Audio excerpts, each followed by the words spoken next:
Welcome to the podcast that's dedicated to making you a faster cyclist, the Ask a Cycling Coach podcast presented by TrainerRoad.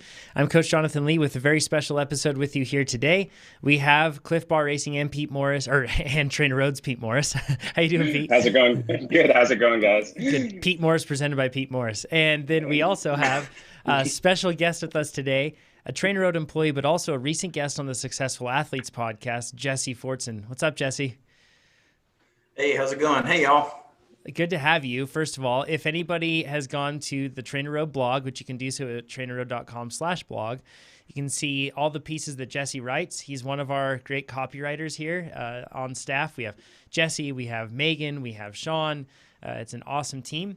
And Jesse actually was, like I said, recently on the Successful Athletes podcast. And today we are going to really focus on that episode or the topic of that episode. So Jesse, we had you on to discuss your weight loss that you had with training and nutrition and how you manage the whole thing.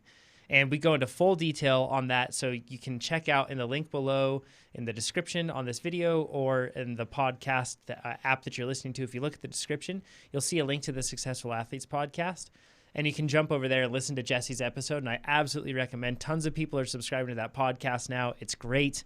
Every week we have a new story where we basically have interviewed an athlete on how they find themselves successful in one way or another.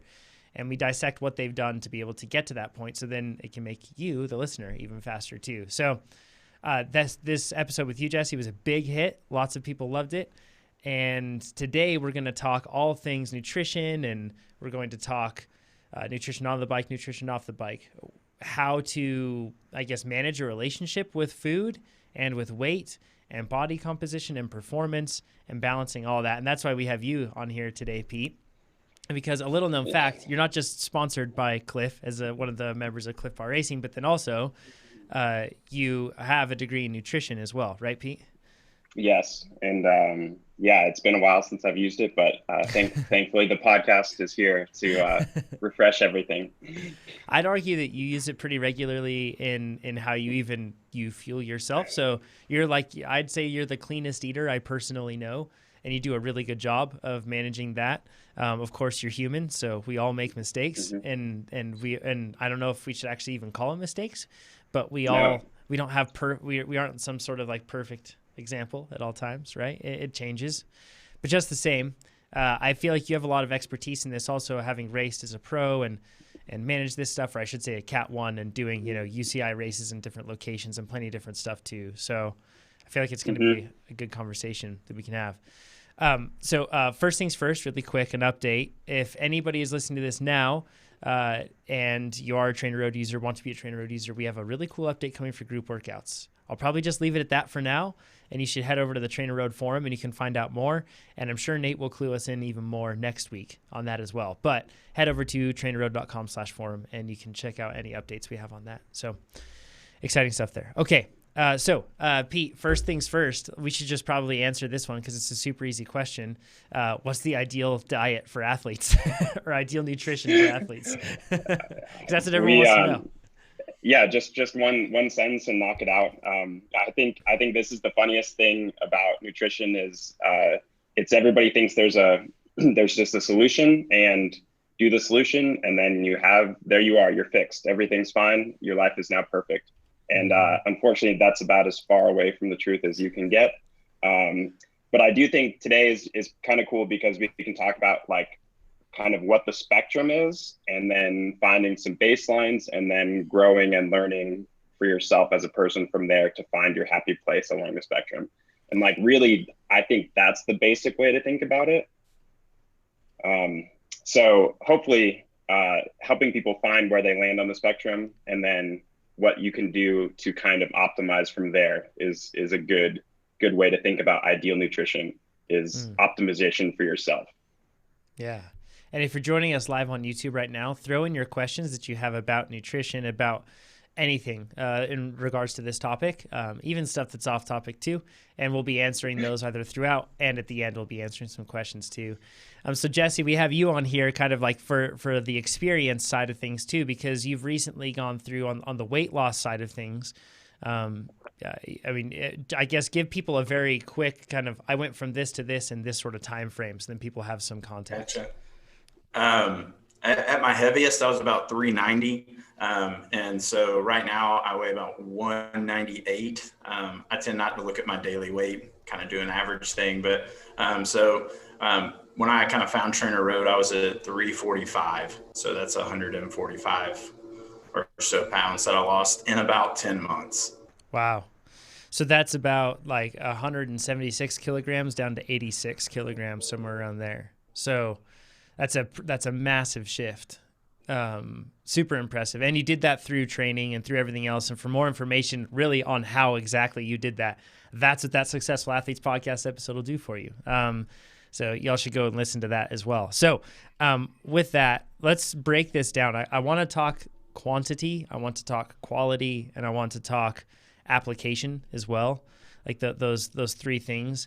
And within this, we're going to cover a whole lot of topics about this, reference some studies as well, just some, whether they're fun studies or things that really kind of back things up, just some cool stuff going throughout the whole thing. But I think it probably first is the first spot that most people focus on is quantity, right?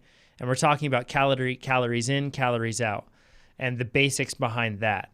And I think that like it's really common for a lot of people to think like, okay, if I'm going to lose weight, I just need to have a caloric deficit, which in part is true, right, Pete? But there's probably a little bit more to it. Yeah, I mean, at the most basic level, it's kind of like simplifying it down as easily as you can and only looking at one facet, which of course works, right? Like it's like a math problem. And so if you eat less calorie, or if you eat less calories than you burn during the day, you will lose weight. It's just the way it works. Unfortunately, that since that is, we were talking about the simple solutions earlier, that is a very simple solution, but it's not necessarily the right one. And so that's kind of where we get into the hairy stuff. And just like you said, there's some other facets we can talk about with that really basic equation. And that's what gets us to like the optimization that we're talking about. Mm. One thing with this that I think of right off the top of my head, it's a study that, and I can't remember, we have some written down, and I should have put this one in, Tucker, but I'll get it to you so then you can throw it in. So producer Tucker can put it in the forum. This is Ask a Cycling Coach episode 270, so you'll be able to look it up that way. But there was a study that looked at the Biggest Loser participants, and that was a TV show where people, the contest was to see who could lose the most weight, right? And within that, they looked at people 6 years later and to see what, first of all, how their weight loss was tracking. And then they also did things like measuring their resting metabolic rate and a couple other things. And like you said, Pete, it's probably not like a good long-term solution, and it may not be the best solution. Because even in this case, for example, like if you run a caloric deficit, you start to see a point where you run that deficit, but your resting metabolic rate also drops because you're giving it less. And then you end up doing less too, because you just have less energy. So then you get down to a point where your resting metabolic rate has dropped a lot. Jesse, did you ever come across that? I know you were training too, so I don't know if you did. Yeah, absolutely. So kind of the thing with that is it's a moving target based on what you're doing that day. And it helps to look at more on a weekly average, like look at the calories you consume in a week, look at the calories you're burning in a week. And hopefully at the end of the week, your calories burned is going to be more. But a lot of that is having to learn how to listen to your body to figure out, am I getting enough calories? And then the other thing, when you crash diet, when you just eat a whole lot less, your leptin levels decrease, and you cannot lose weight when your leptin levels are so low. And the less you eat, the lower those leptin levels are going to be. So it's something easily said but it's harder in practice in that sense. And you do have to reevaluate, you're going to burn more calories when you are 350 pounds versus 250 pounds. So you have to be willing to kind of recalibrate and think of it in those terms. I've had a resting metabolic rate test done before, only one. And like we're talking about, it changes over time. So I could probably go get another one, but there's probably another way to find it out for folks too, right, Pete? Do you have any suggestions on how they can kind of get a ballpark for where they might be? Yeah, and I think the ballpark is a great way to think about it. It changes daily and weekly and monthly and over your life. And so if you can kind of figure out somewhere within 5 or 10%, like that kind of fudge area seems to be enough that people can start there. And then it's just like, I'm probably going to say this 1,000 times today. You start there, and then you kind of move one way or another to find what works best for you. But there's a total daily expenditure formula that you can look on. I think we can drop it in the notes.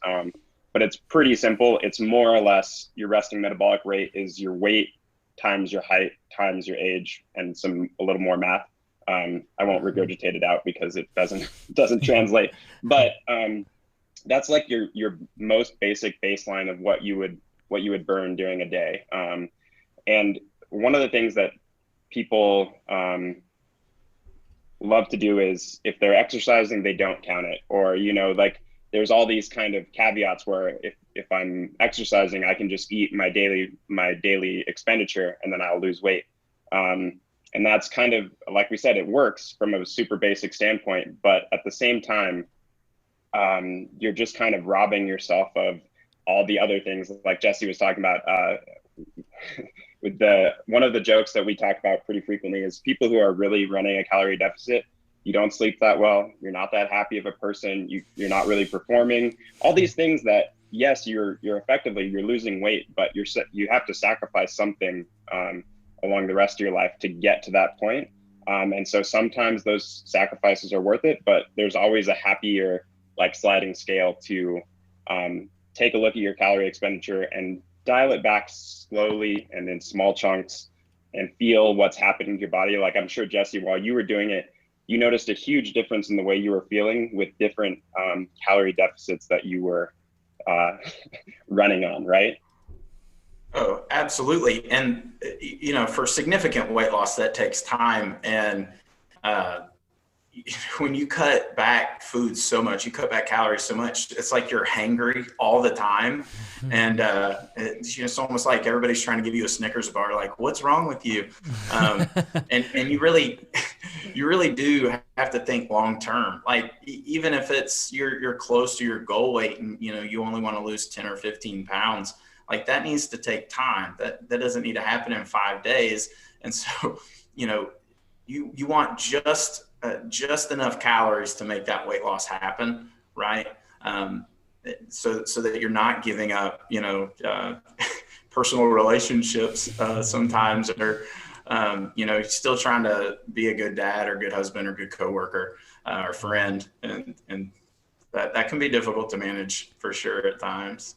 Especially for a lot of us, because the majority of us listening to this aren't paid to race our bikes, right? So as a result, we're probably paid to do some other task and do it well.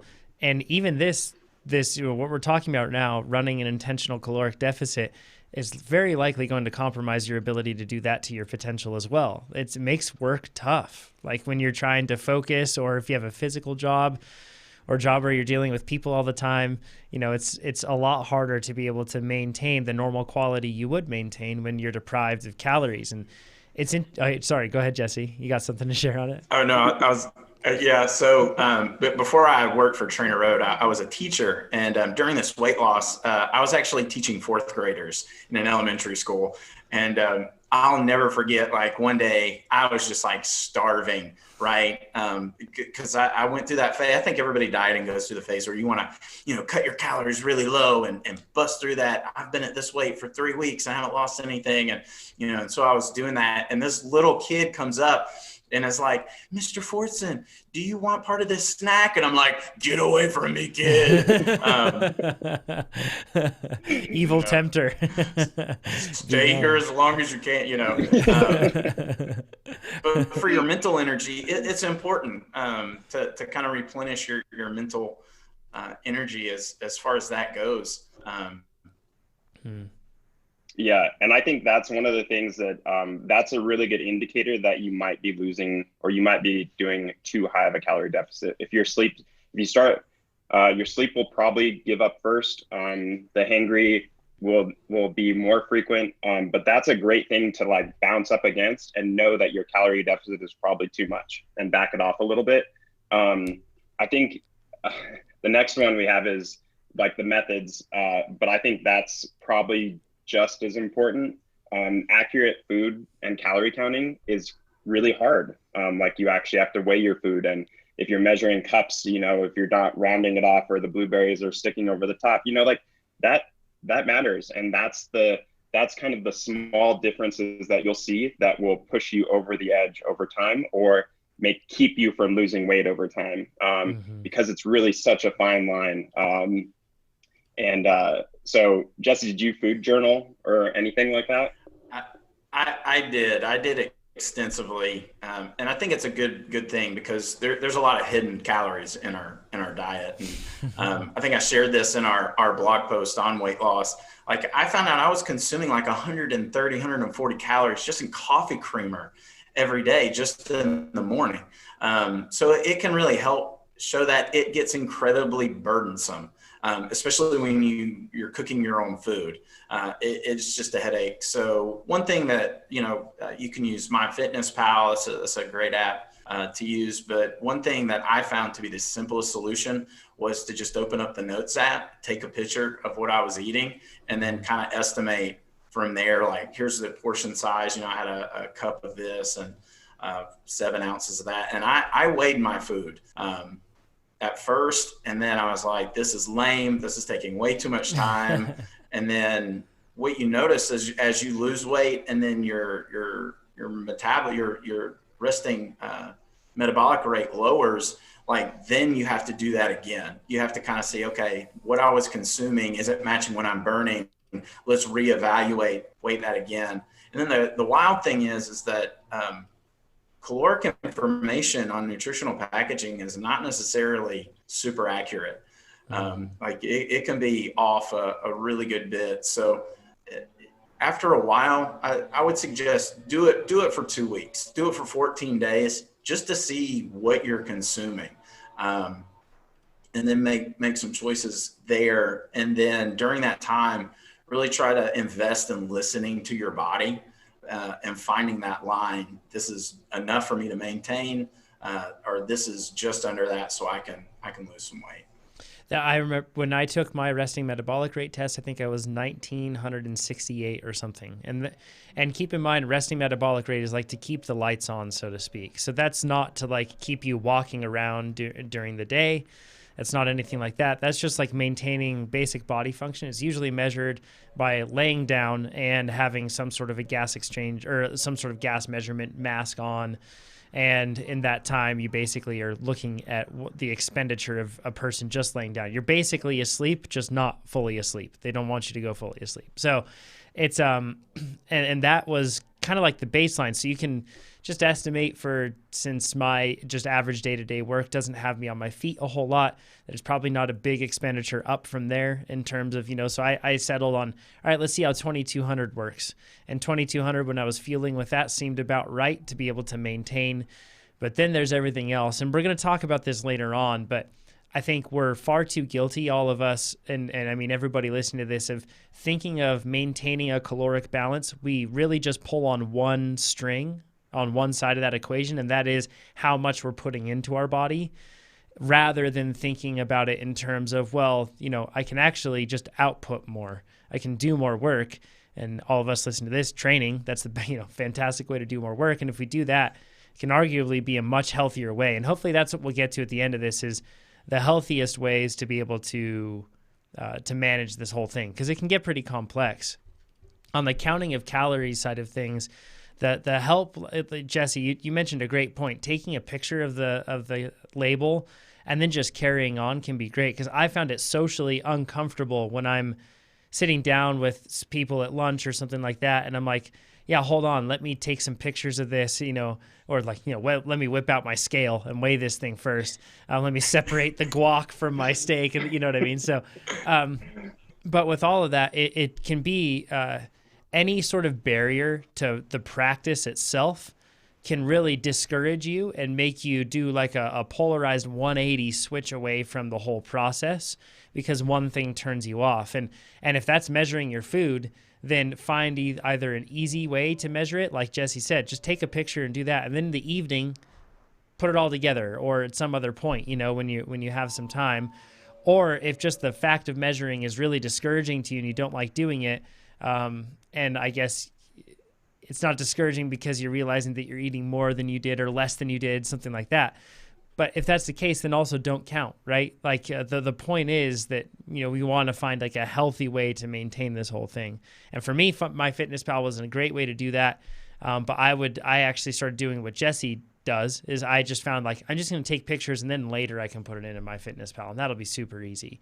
And the nice thing about MyFitnessPal in many cases is that it has, when you say, you know, I'm having, I don't know, something like, you know, if you're barbecue chicken, chances are there's going to be tons of different options for barbecue chicken. You can look at that to kind of get a ballpark. Because like you said, Jesse, labels are rarely accurate.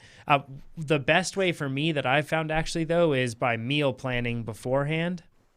If I plan out my calories beforehand intentionally and make sure I have the food that I need, then I don't even have to measure, right? It's all done beforehand, and I can just carry through that. I don't know if, Pete, what you do or what you have done in the past. Yeah, I think I think tracking calories, just like Jesse said, for a week or two is so enlightening to what food actually is, and it flips a switch in your brain to understand how much food is how many calories and how many macros. It's really easy to just talk yourself around or out of the way something is, and if you'd measure it for a week, it's really hard to forget what you learned from that week. You know, you're enlightened. You've changed the way you think about some amount of food and what it does for you. And so I think that's super valuable. I can't count calories. I'm really bad at it. I've used MyFitnessPal and I'm really good for like a week, and then it doesn't jive with my lifestyle. And like John said, we all have different hurdles, and removing hurdles is a huge thing to make yourself successful. And so my get around is I meal plan too.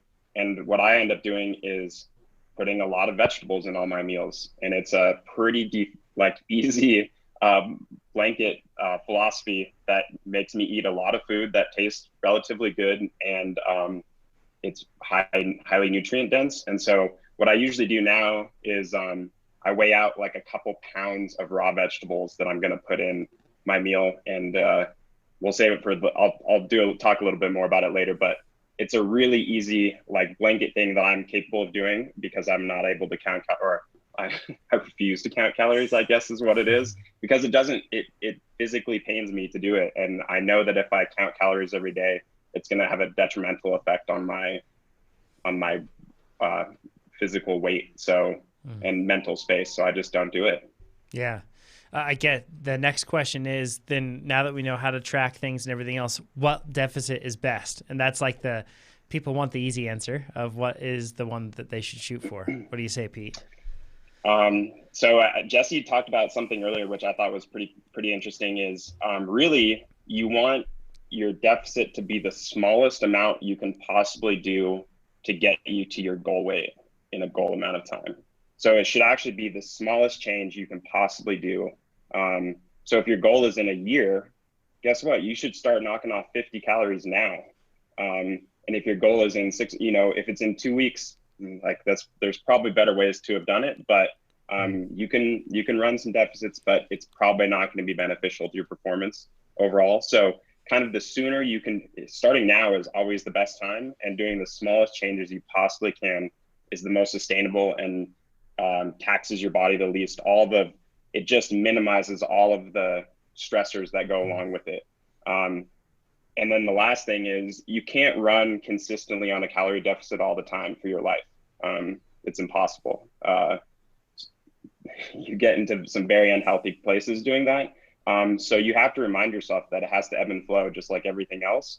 And everybody's a little different, but running a long-term calorie deficit is really hard on you, mentally, physically, everything. So remind yourself that just like training, you can't just dig yourself into a training hole forever.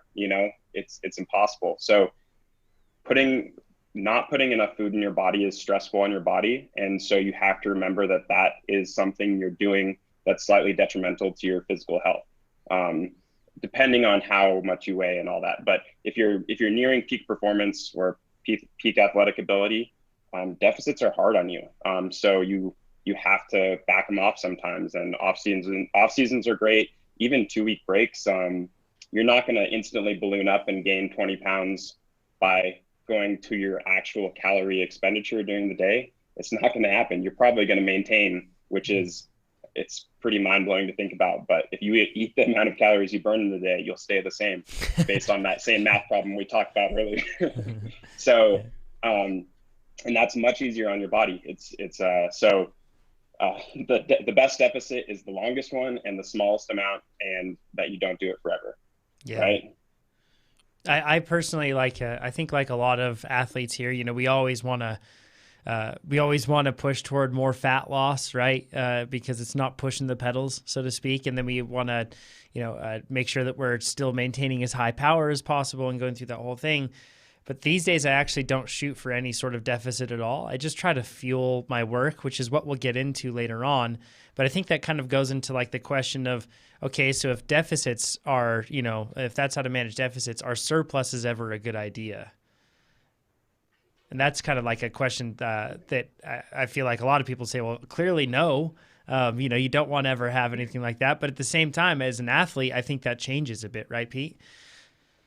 Yeah, and definitely chasing performance. If you want to have some of the best performances of your life, being properly fueled, it gets you like 90% of the way there. And leaning, I love the idea of leaning into some performance by adequately fueling. So what you can do is you can burn a little hotter, or you're pretty much setting yourself up for success for high expenditure things that you're doing on the bike or running or swimming, whatever it may be. If you're properly fueled, you're kind of opening the doors to having a greater performance capability. You're not kind of hamstringing yourself by under fueling and then hoping for the best.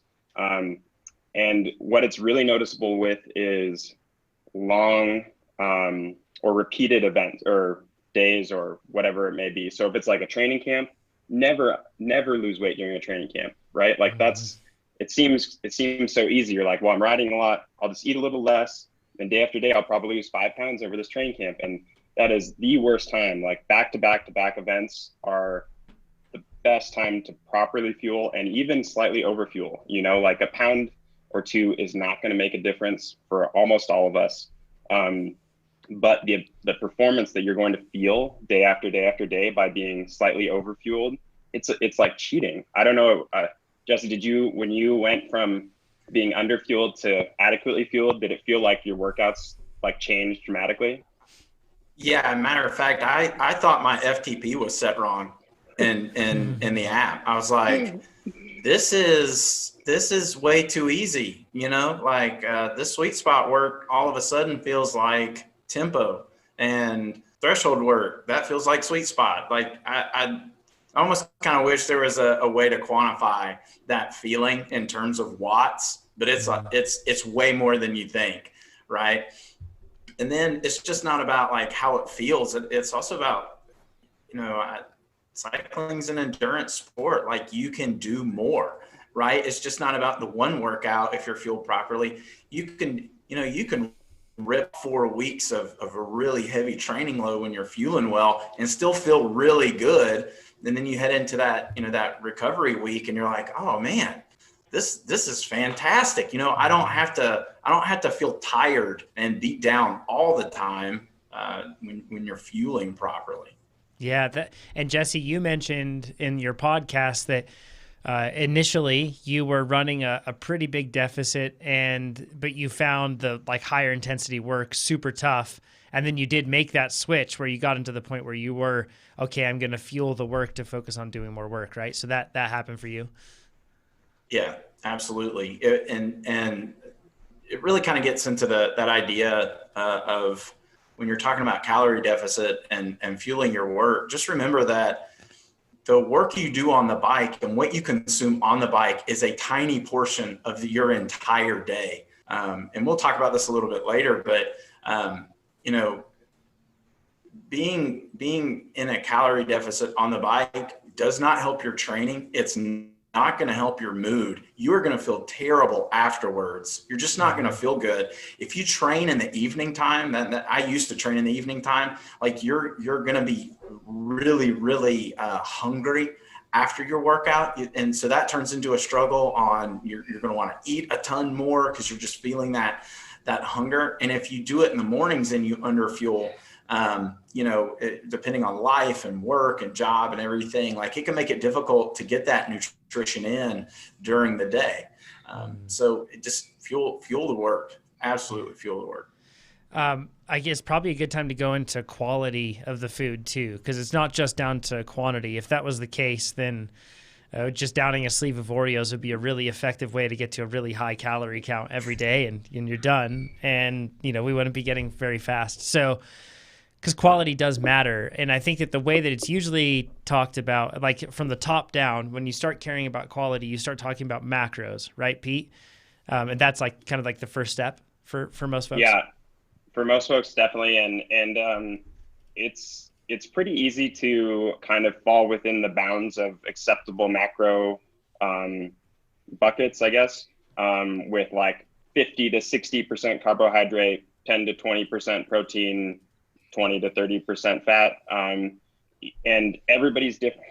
My favorite line: everybody's different, and finding what works for you is just as important as what is correct. But one of the really easy ways to think about it is the higher quality food you're getting, the more of all of the stuff it has. So it has better macronutrient profiles. It has better micronutrient profiles. It's better for your body to kind of run off of, and putting higher quality fuel in your body, especially when you're really training, it's cheating. It's amazing. And so kind of making sure you're running the right buckets of macros, and then kind of remembering that as your workload progresses, you're going to add more of everything, but the majority more carbohydrates, and the carbohydrates kind of skyrocket up along with everything else. But the more work you're doing, also the higher quality stuff you require, because you're doing more detrimental things to your body, and you're running through a lot of energy. And so it seems like a great time to pack away a sleeve of Oreos. And I've been known to do that too. I mean, we all have, but it really underlines how important the quality is. The more you train, the more it's going to be noticeable, and the more you're going to feel it. And it helps your mental game and your sleeping, all the things, right, that we talk about. So it's the balances is kind of different per person and based on body type and what you're going for and stuff like that. But finding the happy starting point, and then starting to dial it in really small changes. But the best part is if you're eating really healthy food, it's really almost impossible to mess up your macros. You just can't do it.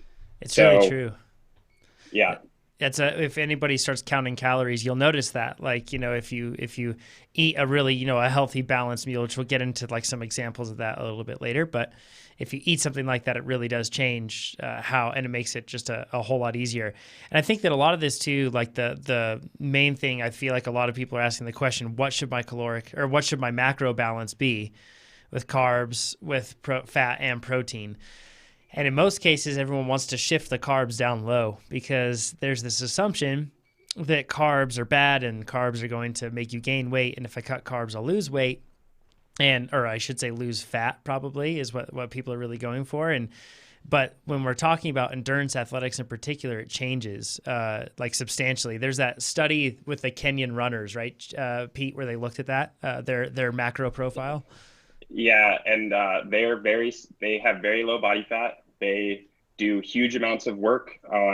They're very successful, and they eat like 75 to 80% of their daily intake in protein, and low fat, low protein. And carbs. Yeah. Man, 80% carbs, low fat, low protein, and they are capable of exceptional performance. They're very low body fat. They're very healthy, but they do a lot of work. Capacity wise over the course of the day. And of course, as you do more work, you fill up your capacity with carbohydrates, because that's what the majority of your fuel is from. And I think we hear it all. I hear it probably every day of my life, that I'm going to I'm going to lean away from the carbs for a little while and see if I can lose some body weight or lose body fat or change my performance. And like, it's such an important fuel to everything we do all the time that it's essential for almost every person who cares about performance to eat a fairly large amount of carbohydrates.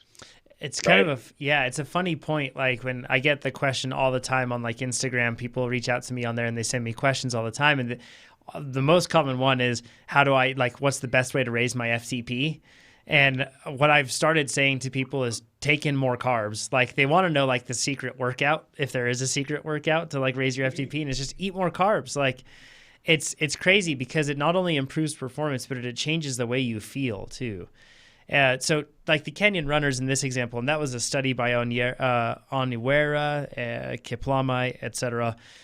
We'll have a link to this whole study here where they actually to reference that one. But they do a whole lot, like you said, Pete, their caloric burn throughout the day is very high because they have a lot of training. Then culturally speaking as well, they're much more active throughout the day than we are in this sedentary lifestyle that we tend to have in the United States, at least, where it's, sitting at a desk and just doing that. So granted, they're taking in a ton of carbs. They're burning a lot as well, not just during their workouts. But if anybody has tried to do that, Jesse, it's hard to hit like 80% carbs, right? I don't know if you've ever tried it. I have. It's so hard. And to do that, and like if you're still trying to run a caloric deficit, like that is so much food. Like if you're eating healthy carbs, like vegetables, and I know in that study, a large part of their diet's rice, beans, cabbage. You know how much cabbage that is for the amount of, like, that's just buckets and buckets of cabbage, like more cabbage than I could eat, and it's hard to run that high. But like Pete said, they're on the elite end of the spectrum, right? I'm not. I'm just I'm a middle-aged dude, wanting to ride his bike and do well in local races. So it's about that. I think the other thing when you come to macros, right? I know Pete, you can correct me here, but your protein is your macro there is really based on your body weight to preserve muscle mass. And that's really the fulcrum for the lever of carbs and fat. And for me, what I did and still do is like I adjust those based on my needs, performance needs and training needs. But at the same time, like I know me personally, like I feel less hungry later if I eat a little bit more healthy fat. So, eating some avocado, or getting, sort of like nuts. Like nuts are a great way, to get some healthy fats. They help me feel fuller longer. So there are some days where I'll have some more fats in there, but during my whole weight loss, I never really got into the nitty gritty of that mindset that seems to be very prevalent about I've got to have this exact percentage and this exact many of grams of carbs or grams of fat. It's not that complicated. If you're eating a variety of foods, no matter what really kind of diet that you pick. Mm-hmm. One of the great things you just touched on was satiety is like such a it's all based on you.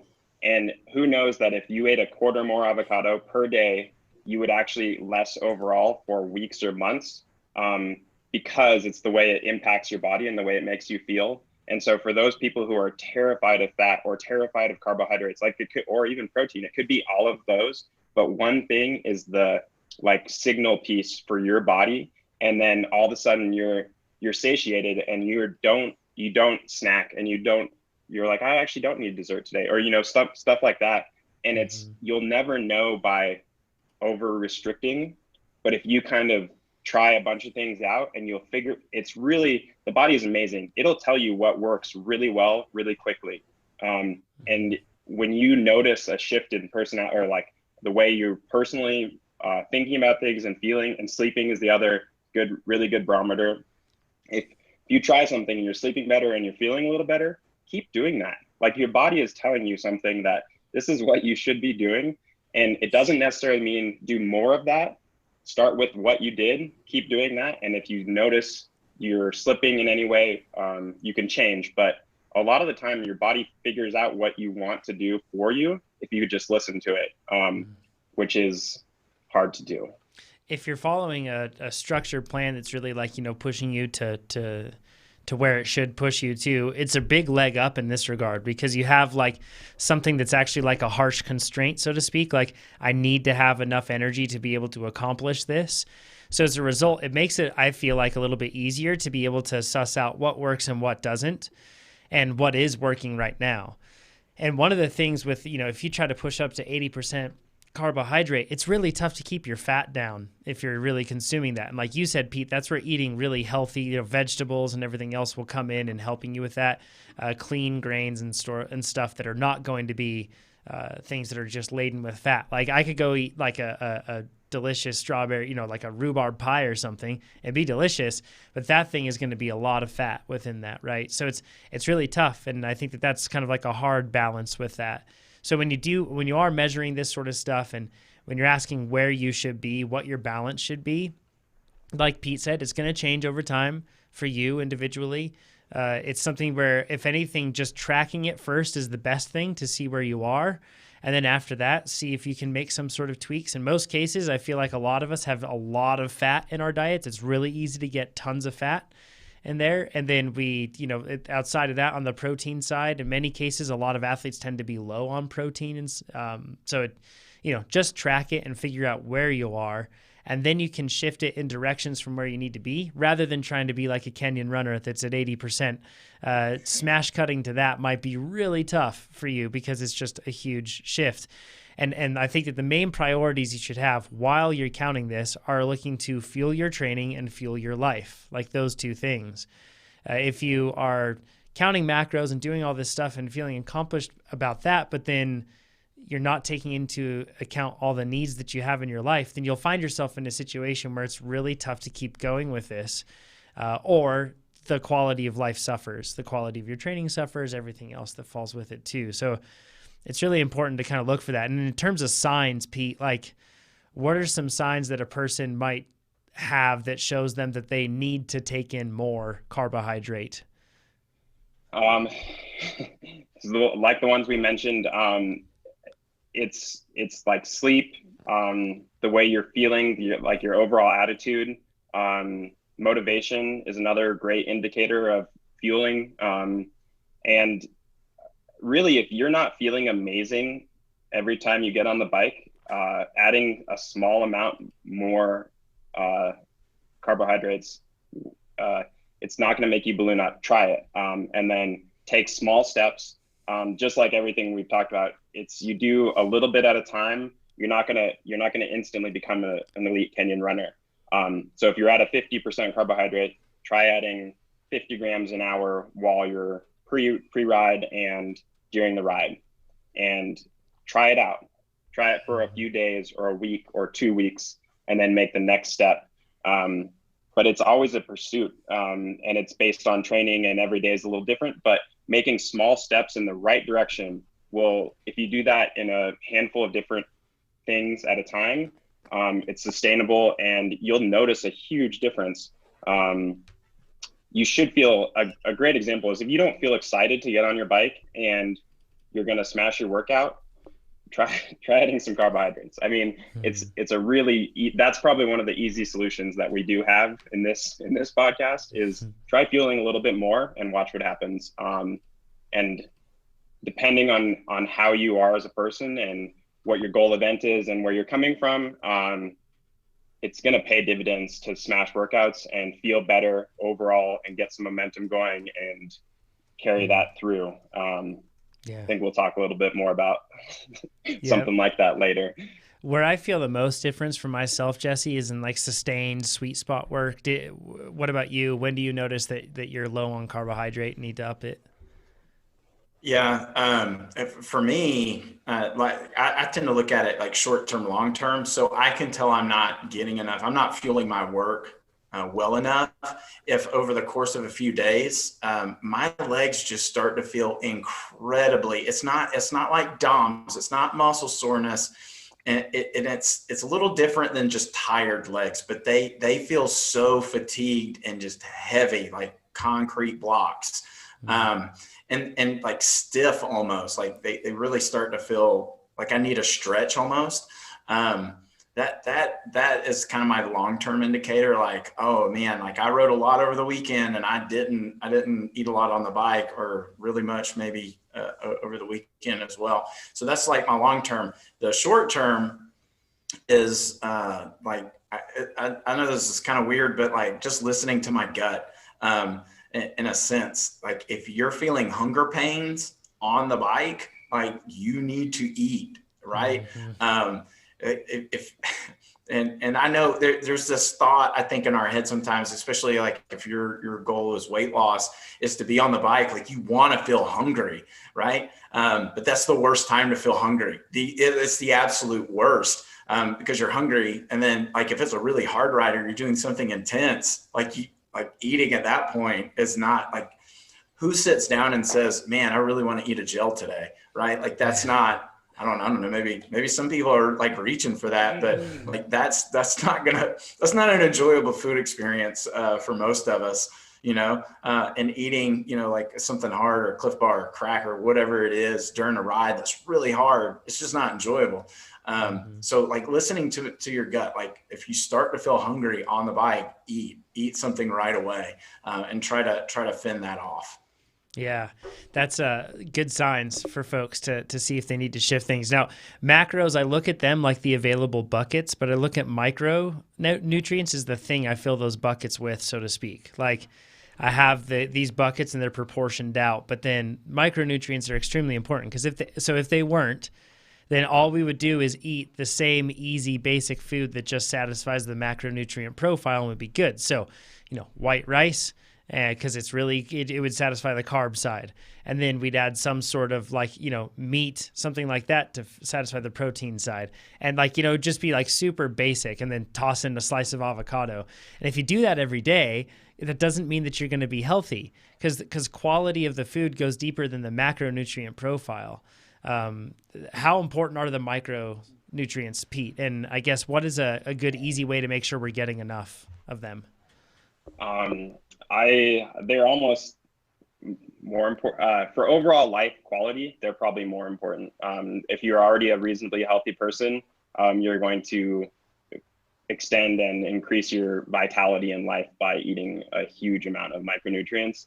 And the easiest thing, it's kind of what you just mentioned. It's so easy to find a tool that works. And if that's white rice, chicken, broccoli, and a slice of avocado, the tool is there and you can reach for it.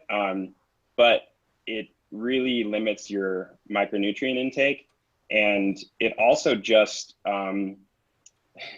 you end up getting tired of that. And then you opt for a different kind of stalled micronutrient profile. And you do that for X amount of time. And then you get tired of that and you stall. And so it's all about keeping yourself happy and motivated to eat healthy food. And micronutrients taste good, they're good for you, and they scratch an internal itch in you that you're getting all the things you need to get.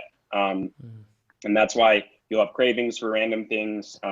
Your body knows what's going on way better than you do. But if you're eating a huge variety of, like a good example is I'll always buy 5 different vegetables and 3 different fruits, and all my meals try to have combinations of all of those things, or different grains. Like, you can mix and match.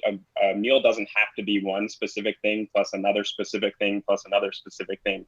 My goal is usually get as many different things into one meal as I possibly can, because then I'm sure that it's going to be more healthy overall for me.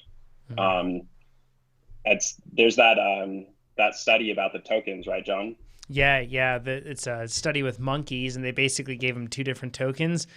One where they would put it in and they would get they would get basically a food item, but that food item would be absolutely consistent, and it was just what it was.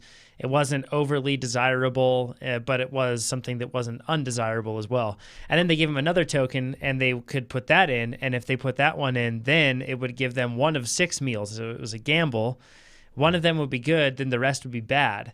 And the interesting thing is, repeatedly, they showed the behavior that they actually were willing to take the risk because they got variety out of that rather than just having the same basic thing. So it's like, it's hinting that, like, you know, coded deep in DNA is a search for variety or a necessity for variety. And one of the easiest ways I've found to do this, I don't know about you, Jesse, but I just try to have like a wide variety of color on my plate.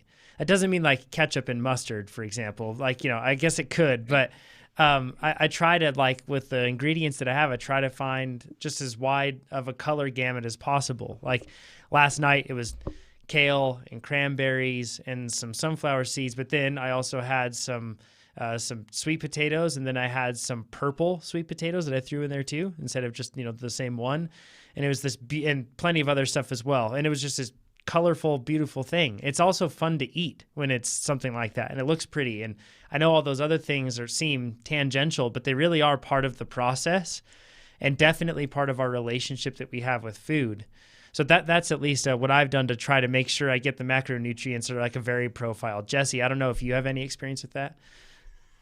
Yeah, absolutely. We joke around. We call it the Skittles rainbow of vegetables at our house that we try to go for. And look, I know what somebody out there listening is thinking, like, oh man, y'all must have all the time in the world to have all these vegetables and fresh and everything like that. Look, I'm with you. That it's hard to do. Like it's a very time consuming process, especially when like Pete's idea of mixing vegetables together in one dish.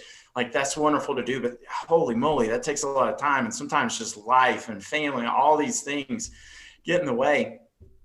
Find some shortcuts. Canned vegetables are incredibly healthy for you. Better yet, frozen vegetables are super easy. Man, the grocery store always sells these like awesome vegetable mixes, you know, that you can saute and cook really quickly and things like that.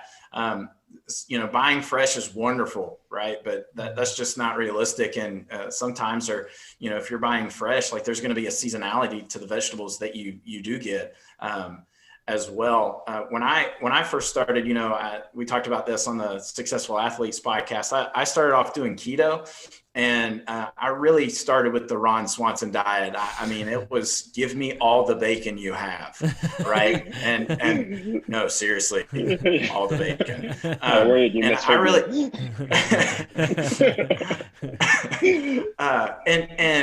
you know, I started in July. It was a tour, so hey, omelets and bacon, and I ate that for 2 weeks. It's almost all I ate, right? There's no carbs in bacon. There's very little carbohydrate and eggs. And just, I never thought I was the person that would ever get tired of hearing eggs and bacon. But even now, like, it's just something like, I really have to think, do I really want another egg in my life?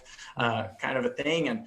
And, you begin to realize, like, there's a reason why foods taste different, right? Like, our brain has trained our body to say, like, this tastes good, this tastes different when we add those two flavor profiles together, right? Like, our tongues have different receptors for different flavors and things. And so we're built that way. We're made that way. And it's an incredible mood boost when you eat good food, right? Because there's an emotional component to food. And when you add that variety, you feel better. You begin to, and just not performance-wise, this is just in general, life-wise, right? And it helps you start to build a healthier relationship with food. And when I started, like, I didn't particularly care for much vegetables, but once you kind of get rid of a lot of processed American, and this is pretty standard in America, a lot of that processed food has similar fruit taste profile, right? Like fried foods, they're salty. Oddly enough, there's still sugar in a lot of fried foods, and it's that sugary, savory taste. And once you get rid of that, you realize, oh, there's all these other flavors out there that are amazing and don't always taste like the salty sweet that you always get, you know, with kind of that standard American diet. Mm-hmm. Yeah, the emotional, you mentioned there the emotional relationship that we have with food, and I think it's probably important to focus on that because we'll talk about application next, like what we should do or what we have done and different things that we can learn about this because this is like it's really complex, and I feel like especially when you're talking about us athletes in terms of like. We're constantly pushing the edge in terms of what we're demanding from our body, and fuel is an absolute necessity to be able to do that. So it's really tough to manage the relationship that we have with food. And we've heard plenty of examples of different athletes that have found themselves in some sort of level of disordered eating. And we'll go into that. And it's definitely like a broad spectrum, but there are a number of things I think that we can do to kind of help with that and to probably like, I guess responsibly adhere maybe is the best way to our goal, whatever that is with what we're doing with our nutrition. And that's like the hard thing. So I guess let's go into off the bike first, and then we can get into on the bike later on. But like off the bike, Jesse, I'm sure you found yourself in tough situations where you were like tempted to not stick to whatever plan you had. It happens to everybody, right? Yeah, absolutely. And this is where I think for a long time, like you hear this a lot kind of in the social pop culture of things like, why are you emotionally eating? And for a long time, you just put that off in the back of your mind, and you don't want to think about it because you're like, that's just that fluff and mumbo jumbo doesn't apply to me. I just eat because I like the way, I like feeling full, or I like the taste of this. And then as I gained weight, you really tend to put those things in the back, right? You don't want to consciously think about your emotive eating. And food is an incredibly individual and social emotional construct, right? Like food makes us feel things individually, but there's also a social component to food. Like we eat meals with one another. Like sometimes if you're at a restaurant, you see somebody sitting by themselves, like you can question, like, why is that person eating by themselves? How come they're not eating with someone? Meals are shared. And that's built into our culture, right? Like we learn that from a young age, whether it's parents and children or going through school, like kids eat together. Like we had this social construct, and dealing with the cravings part of it is really about learning those emotional and physical triggers that might get you to start consuming food like subconsciously in a way, like, and learning how to decide the difference between, am I really hungry and, should I put this off? Is a very difficult balance, right?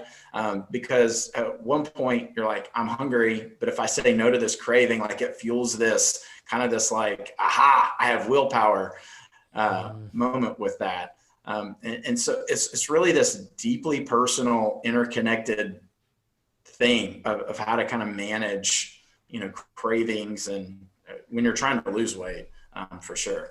Yeah. There's another study on that, right, Pete, where they talked about cravings and rewards.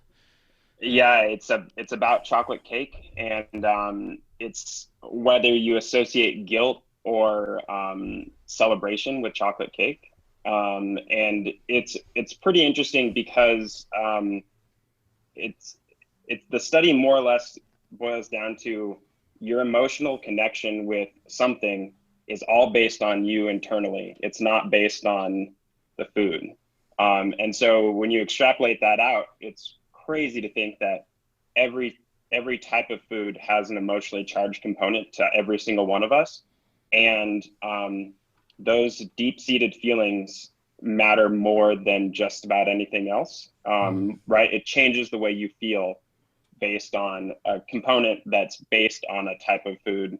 And it's something that's learned and intrinsically part of you. And I think the craziest thing is that a lot of food is, it's difficult, right? Like if everybody's always thinking about food as, I don't want to eat too much, this isn't healthy, it's almost always negatively connotated as far as the way you're eating and the way you feel about food. Like some cultures are better than others, but thinking about food as a celebration and it's fueling my body, and I associate happiness and socialization and success and all these things like that. We've removed a lot of those kind of positive connotations with food, except in rare occasions. And so, like Jesse said, like you inevitably go to battle with your brain every time you go to a meal, or you eat, or you snack in the fridge, or you open the fridge. There's always an internal monologue of you battling yourself and what success means, and if it's victory to eat something, or it's victory to not eat something, or it's victory to eat something you don't want to eat. It's kind of dialing it back and thinking about what food is there for and why you need food. And then the last thing is, if you're eating overall healthier, it kind of moves the bounds in of the things you can feel, because it mitigates those huge spikes. Like eating fast food tastes really good, and then you feel really guilty, right? And those are huge spikes in the way you feel. But if you're eating healthier food, it doesn't taste quite as, I mean, depending on who you are and what your food profile is, and the last time you ate fast food, healthier food generally tastes up to a certain point pretty good. But you don't get the negative response in your brain and in your body the same way. And so if you can kind of balance those out a little more and remove those kind of outliers where you feel something deeply troublesome to you, by removing that food, it's just a way different way to think about what you're putting in your mouth and what it makes you feel like. Yeah. There's two sides to that equation too. And that's an interesting perspective at looking at it that way. Cause I find it really hard to tell myself, don't feel guilty about this. Feel like it's a celebratory thing. Like, it's really hard for me to just tell myself to feel that, right? And to change the emotion that I have tied to something.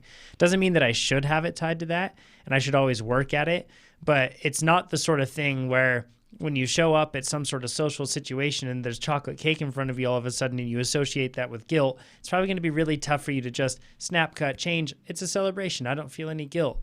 It'll probably be hard for you to maintain that because that's something that needs to change over time, and how you manage that. And I think that, like you that's a great point, Pete. Instead of trying to manage the emotional end of it, manage the input.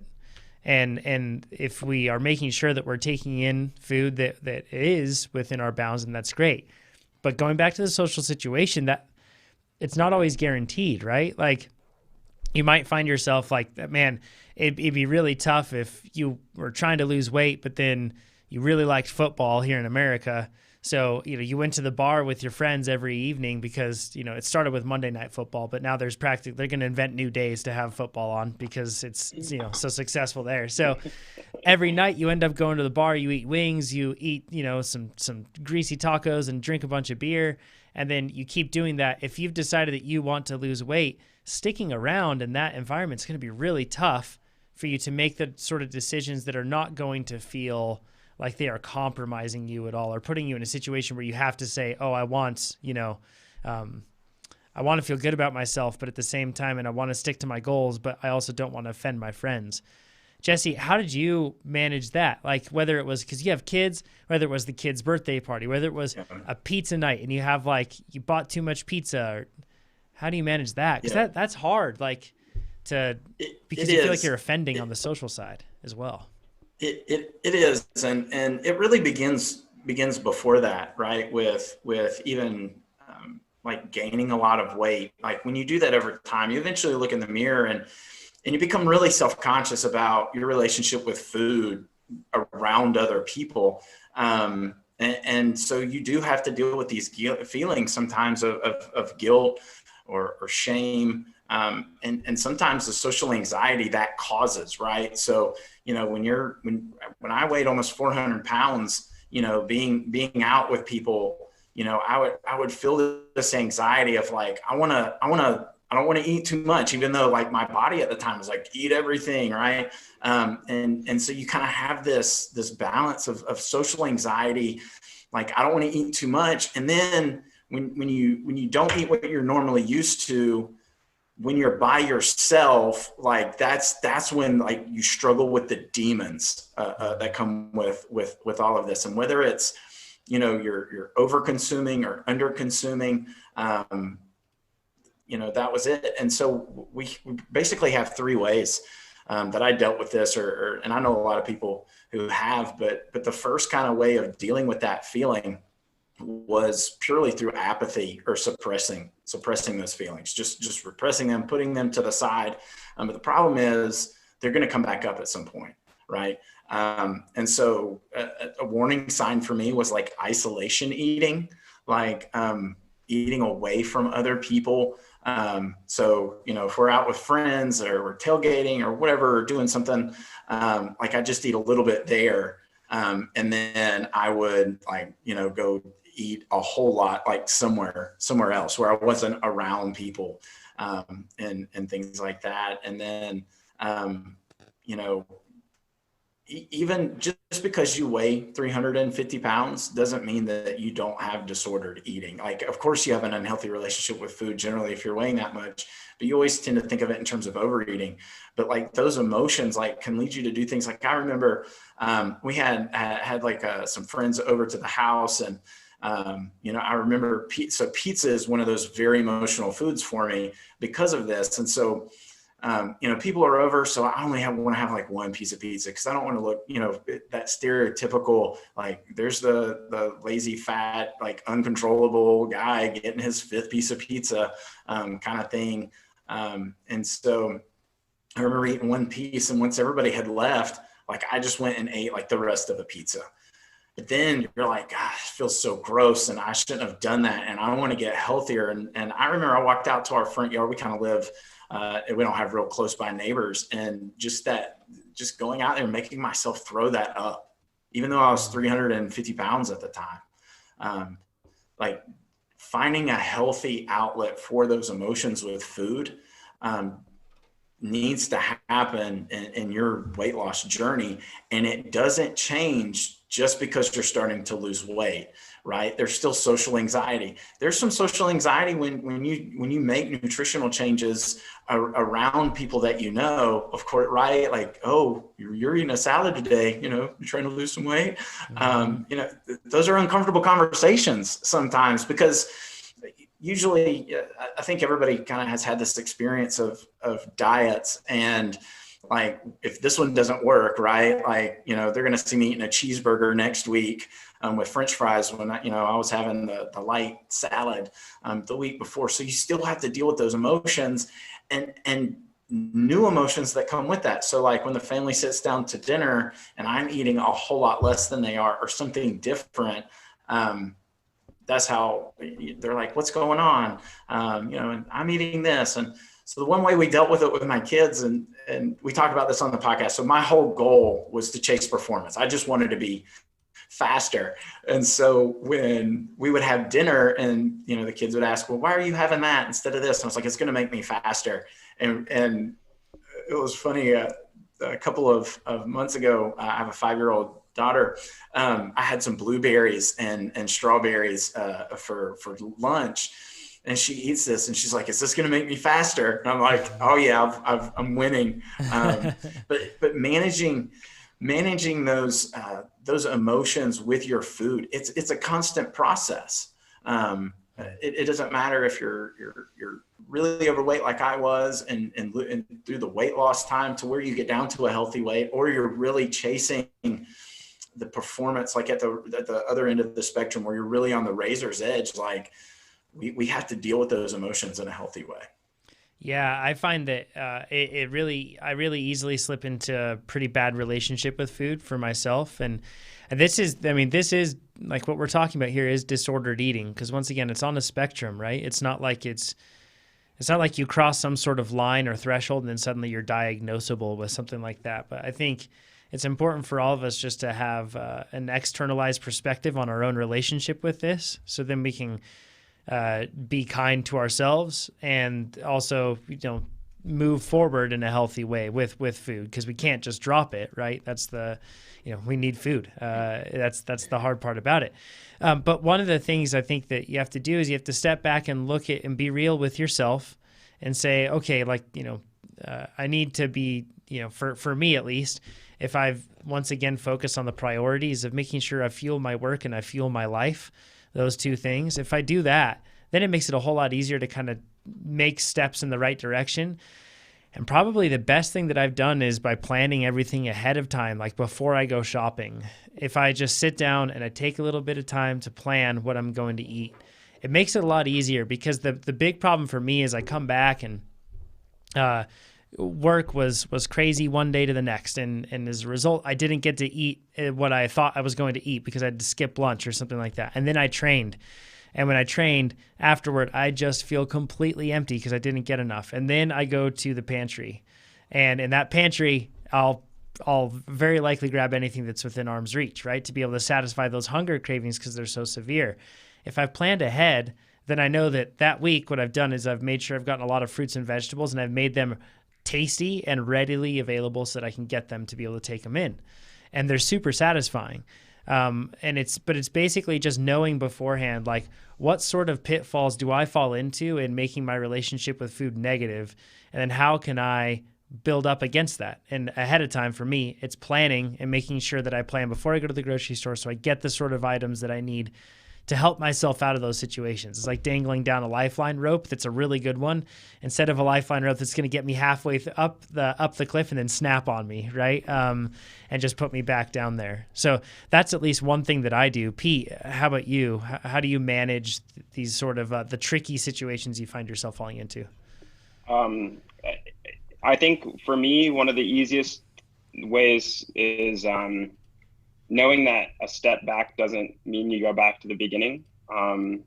It's a stumble. If you're making constant progress, and everybody has to make constant progress based on who they are as a person, what they're eating, what their goals they're chasing. And so you're always in this new trajectory or ebb and flow into things. And I stumble just like everybody else. Like John and I went mountain biking this weekend, and I usually plan pretty reasonably, and that helps me too. But I had a light dinner, had a light breakfast. We went on a 5-hour mountain bike ride, and then on my way home, I was ravenous. I also didn't place my snacks accordingly. I didn't stop as much as I normally do on a mountain bike ride. There was like many signs that I was going to fall down this trap. If you're aware, and even I'm aware of those, and I didn't change them anyways. I probably knew 3 hours into the ride that it's probably worth it for me to stop and eat and catch up at this point. And I didn't. I just kept riding. So I got a huge lunch, like a shawarma, fries, donuts, from this local place. I ate them all because I was starving. And then, of course, that's not what I probably would have eaten had I properly fueled throughout the day. Like, I even had some Tupperware of some leftover dinner in the fridge, that if I wasn't in this crazy mental state where I had drained myself so much to not make consciously good decisions, like I would have easily been able to go home. Like, I have fruit and I have all of the things, and I just couldn't get through the mental state I was in to properly process what I should be doing. And I think a lot of that happens to me more often than I'd like to admit, where you just you don't put the proper pieces in order to have a successful day or week or whatever. And removing, like, those are impossible to remove. You'll always get in these situations, and not kicking yourself while you're down to bring yourself back. And you're like, it's okay. It's only once. Like, I'm going to try to do something better next time, and I'll just keep making these proper decisions. And hopefully overall it's going to decrease. And I imagine I'll never fully kick it, because you're human. But knowing that, like, eventually you're always making forward progress. And even if you're making one step forward, one step back, one step forward, one step back, like, you're still moving forward. You're changing the way you're thinking about food. You're changing the way you're interacting with food. You're changing the way what counts as like a victorious meal to you. All these things it's so hard to take a look at yourself deep down and say, like, I'm making forward progress, and progress is what we're after, rather than this is bad and this is good. It's black and white. And even for, like when I didn't eat that, I've been pretty lucky, and like my parents cooked and I like to cook and all these things. And so, but I've made, you start by making smaller decisions that lead to progress, and then the smaller decisions snowball a little more, and you make better and better decisions based on food. And it's just like the diet, like you want to make small decisions to make them sustainable, and so that you change your life and your lifestyle. Diet is a terrible word, and you should make lifestyle changes, right? At a super basic level. And the lifestyle changes it's not black and white. You make progress towards your new lifestyle, and that's it.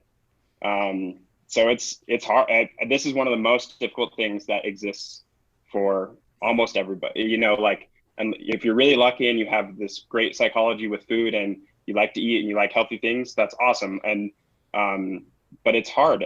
Everybody struggles with this in some capacity, and knowing what you're struggling with and how to get some progress is really important. Jesse, what are some trigger points or pain points that you've come across through you, and how do you shore up against those? Yeah. So for me, a lot of it had to do with like when would these cravings happen, which you kind of learn. I really am just hungry. Like, this isn't my body telling me I need something. It's just me saying I need something. For me, that was in the evening times, like after the day was done and I was like laying in bed, or maybe we're sitting reading, kind of my mind had those moments to finally start to say these things to me, like, you need a bowl of ice cream, or even now, like, go eat an apple or whatever. So I know we generally don't like to say this is a hard, fast rule, but it helped me, like that really hard rule. And that was 0 food after 8 o'clock, unless like it was for training purposes, and then 0 food outside of our dining room. Like, there's no food in the bed. You're not taking a snack to the bed. You're not taking one in the living room, because, and that helped me. It just helped simplify things to that end. And just those two little things. Drinking water will also help, right? Just like if you chug a big cup of water, like, you're gonna feel sloshy, right? You're gonna feel full for a pretty good while. The only problem is if you do that, closer to bedtime, it's gonna interrupt your sleep. Yeah. But that was generally my thing. Another great thing is coffee, as long as the caffeine doesn't mess you up in the afternoon. Caffeine is a great appetite. I love just black coffee, or even green teas that were particularly helpful. Yeah, good appetite suppressants, right? Let's talk about, so that's off the bike. Let's talk about on the bike. And we'll get into a lot of the questions you've been submitting on YouTube, which thank you, by the way, because they're awesome. We'll get into those just after this, because this part isn't going to be too long here. But I want to talk about eating on the bike. And we've said this plenty of times. Amber said it on the podcast as well, but don't diet on the bike. Once again, taking it back to the two main goals, fueling your training and fueling your life. Fueling your training, it's so funny. Like, I find like we're really bad at fueling our training on the bike. Like, we're really good at fueling off the bike and making sure that we have plenty there, but then we're not good at fueling on the bike. And I always think of it in this sort of metaphor. Like, it'd be like you parking your car in your driveway and just always filling that thing up with gas. And we're super good with filling it up with gas on the driveway until it overflows. But then when we drive the thing, we never fill it up, right? That would seem preposterous. But we kind of take that approach a lot of the time. And I see a lot of us, because carb loading is effective and it can be super important, especially like we talked about with surpluses that are strategically placed for training blocks, for big races, for big workouts, whatever it may be. It's important to do that. But just because you've carb loaded, if you've carb loaded for an event, that probably means that you should continually take in calories constantly on the bike too. It's probably that sort of an event. I can't think of a single one where I want to carb load and then just not take anything in at all. So it's really important to make sure that you fuel on the bike. And there are tons of different ways to do that, and tons of different experimentations that every person needs to go through in terms of what works for them. Some general rules of thumb. Pete, you can chime in on this too, but as intensity increases, chances are it needs to go closer to a liquid form. As it decreases, you can go closer toward a solid form. Usually speaking, that's the case. Something that's going to be probably low in fat is going to be easier for you to process when you're on the bike, because fat takes some time. That's how you get a lot of gut distress. And then also making sure that you're taking in the right amount. We've talked about this in plenty of times, but somewhere in between 60 to 90 grams of carbohydrate an hour is usually a good intake point for a person to shoot for. And if you can get to the point where you can consistently take that in, you might be able to push it a little higher.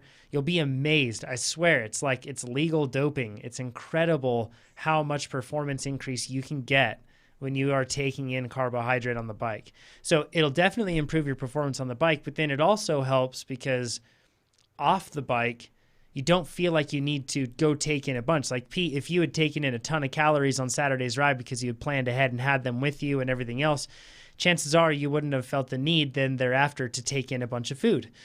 And that's what I see like with top pros. They're so good at eating regularly on the bike. They just are constantly, it's part of what they do. They're eating, it seems like all the time, because they basically are. And it's really good, a good habit for us to be in. We burn a ton of calories when we're on the bike. Even with a very low FTP, you still burn a lot of calories on the bike. And as a result, if you're not trying to take those in, it gets really tricky to replace those calories in meals afterward, and even meals beforehand. It gets really tricky to do that. So fuel on the bike, it's super important. Yeah, I don't know if you guys have any thoughts on that. I rambled for a bit, but. I think it's just like you said there. I think there's two really important things. It's almost impossible to eat too much while you're riding. You just can't do it, and your body can't process it. You won't be able to eat that much food on your bike. And then, so you're not worried about ballooning up while you're on your ride. That's just remove that out of the equation. That's impossible. So then the other thing is, if you're going from zero, you don't have to go from 0 to hero. Like if you've never eaten on the bike ever, you drink water, that's it.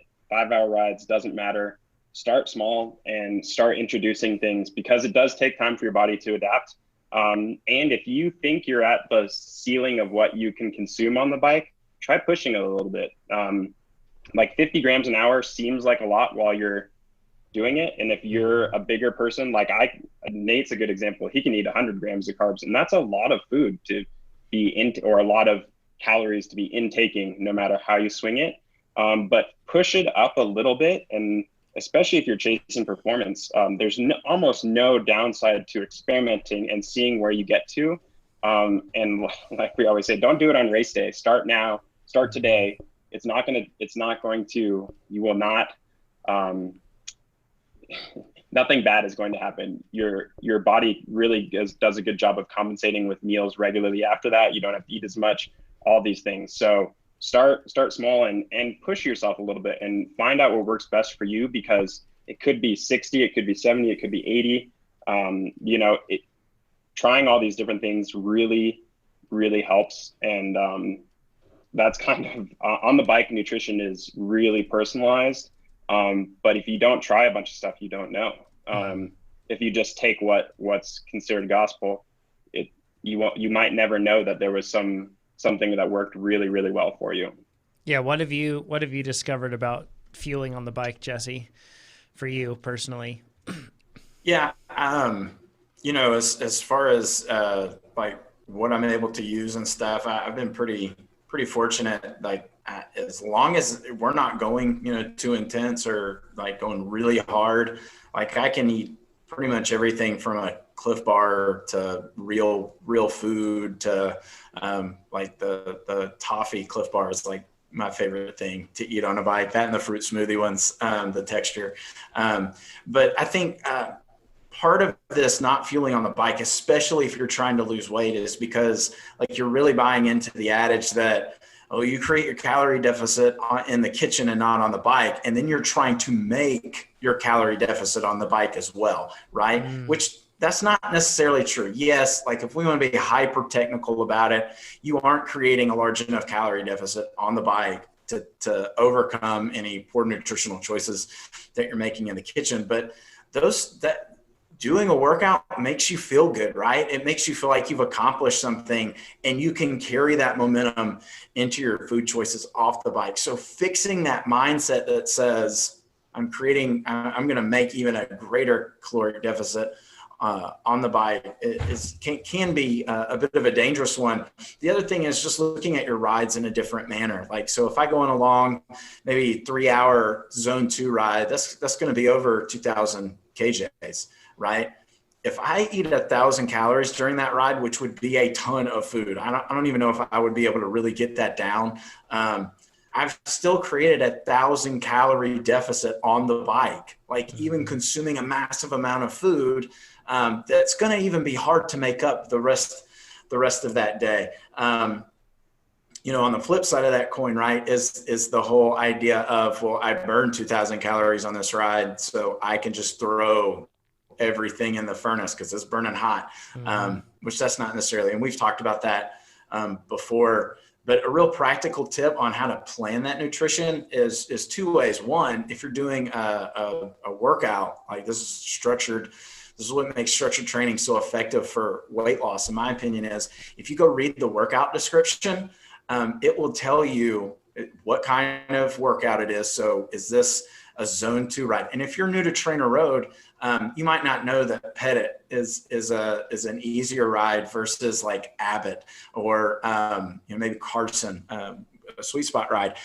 So what happens is if you read the workout description, immediately it'll tell you what zone you're going to be working a lot in. And then you're also going to get the description, but you'll also get the amount of kJs you're probably going to burn on that ride. If you're doing it indoors, mine is usually like on the money, like if I've nailed my workout, right? And then outdoors, usually just depending on how you want to do your outdoor workout, like I kind of ride out a ways before I start my workout. So I know like my KJs are going to be higher than a little bit higher than what it says. So read those workout descriptions because you can plan from there. Yeah, that's a great tip with that. This is like the other side of it. And I think once again, going back to what we talked about in the beginning, like the caloric deficit, and people think that many times you just influence that with what you eat. But talk about a great way to be able to kind of move forward with your relationship with food is to look at it instead of fueling work. If you can do more work, well, first of all, doing more work requires more fuel. So if you provide yourself with more fuel and higher quality fuel, you'll be able to do more work. And then as a result, you'll be burning more. And then that changes who you are. And you start to burn more just from the get-go. And then you do more and more and more. And it ends up getting to a point where, you really can have a comfortable, like a more comfortable relationship with food, where you don't feel like you have to be so restrictive with yourself, but you also don't feel like, but you also aren't falling into the pitfalls of getting, I guess, lackadaisical with what you take in, period, because once again, you're doing work and you're fueling hot work with high quality food. So all really good stuff. I figure we can probably, before we go into the live questions, go over just a handful of things that like what we eat on just like a typical, like, whether it's day-to-day thing. And then if that changes at all and how, and upon which things it changes for us. So I guess me going first, I usually have, my lunches are carb heavy because I train in the afternoons. And then as a result, in the evenings, I usually don't take in something that's excessively carbohydrate dense. Like last night, it was, some Brussels sprouts, green beans, and some, like in a salad with a little bit of bacon within that salad as well, and some croutons. So it wasn't like zero carb, but it definitely wasn't anything that was like really heavy carb because I had already done the work. And I didn't need to throw it in just before I went to bed. Whereas in the morning, I ate a pretty like traditional morning breakfast. It's either like an acai bowl that I'll make up myself, or it'll be something like, toast and eggs and some fruit and something else with that, something simple. And then, once again, wrapping back up into lunch is like, okay, I need to fuel my work. So I do a lot. And then when I'm on the bike, I'm almost always taking in 90 grams an hour of carbohydrate at least. And I had to work up to that. Man, it took me a long time. Like my gut did not like doing that. I've personally found that Marten, Maurten, that stuff works really good for my gut. Easy to take in. Also, it doesn't have a unique enough taste to ever be something that I would call offensive. So it also just doesn't really get like, oh, I'm really sick of this flavor profile, just because it's so vanilla, right? It just is what it is, but it makes it so that it's easy to take down for me. So that's kind of how I manage things on like a day to day. And that totally changes though. When I'm doing like more sweet spot work, I take in more when I'm doing more sustained work because I burn a lot more. Once again, I just look ahead, like Jesse said, I look at the workout, look at the demand, and then I make sure that I fuel for that.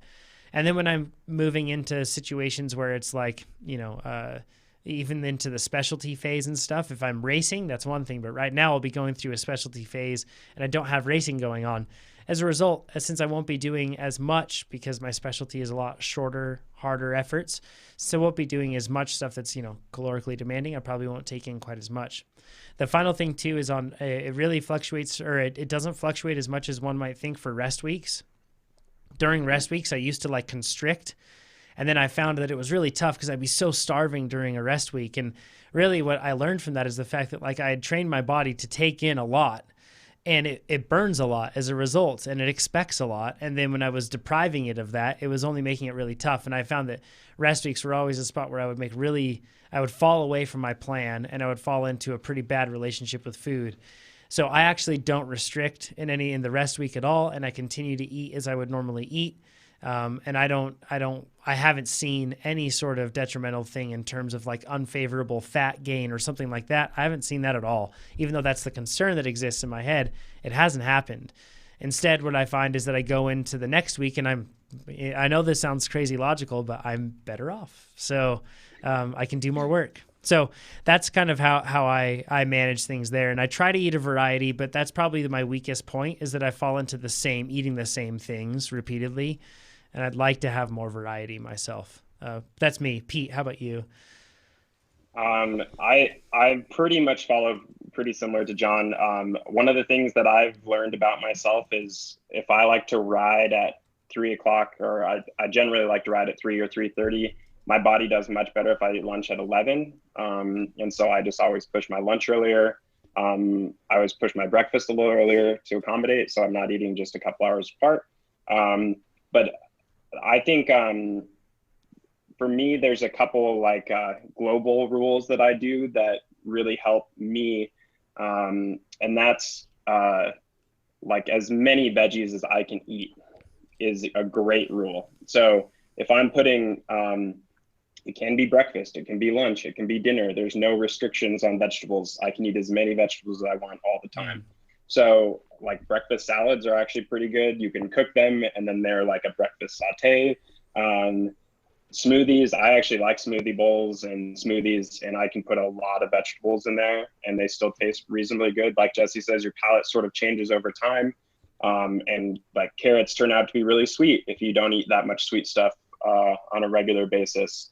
And then I eat fruit, but I try to focus on quality inputs before I'm training and quality recovery foods after training. And for me, when I was starting out, I didn't do recovery shakes at all. And that was probably the single biggest thing that I know. That was one of like a light bulb went off, like when you started using it, I was like, man, this is like cheating. Like, I hope nobody else does this because this makes me feel so much better. But again, it's just about quality. And so one of the things, like this morning I ate some oatmeal and it had strawberries, blueberries, and blackberries in it. Had a little bit of peanut butter, had a little bit of almond butter, had flax seeds, chia seeds, hemp seeds, regular oatmeal, some maple syrup, and some oat milk because sounds delicious. Has to go along. But what I have done is tried to add more different things into all my regular meals, even if it's just sort of a staple meal. And that has really changed the way that my palate interacts with things. And I enjoy, I'm kind of more even keeled. Like, I feel like I don't crave anything crazy anymore. I don't like binge on, if I eat pizza, I'll still eat pizza. And I don't really feel the need to eat like 6 pieces like I have in the past, or I have occasionally, but it depends on how beneficial my lead in was and kind of how I'm feeling overall. And for me, the variety really helps keeping me overall happier. And like, I probably said the emotional and sleeping is really important. And that's probably the biggest thing I've noticed with eating overall healthier, is that I sleep better and I'm a happier person. And in turn, that really makes it easier to train. Like, training is a very small window of your life.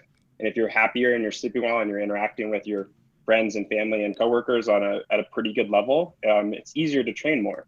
It doesn't feel like training is like this extra thing you have to do on top of an already bad day, on top of like you didn't sleep well and you're hungry. So the cheat for me is make my regular life pretty easy, and then training's not so bad. And so I will say that I cook a lot, and cooking is sort of cathartic for me, right? Like, it's a happy place. I like cooking. I like food to taste good. Pete cooks at all of our training camps and all of our races, and it's amazing. It's awesome. It's really fun. And I know that's not how everybody else works. But I do some cheats. Like, I go to Costco and I buy veggies. They're pre-cut. They're big bags. I just dump them in, because even I'm a regular busy person. I don't have time to chop up my cauliflower heads into the right size pieces.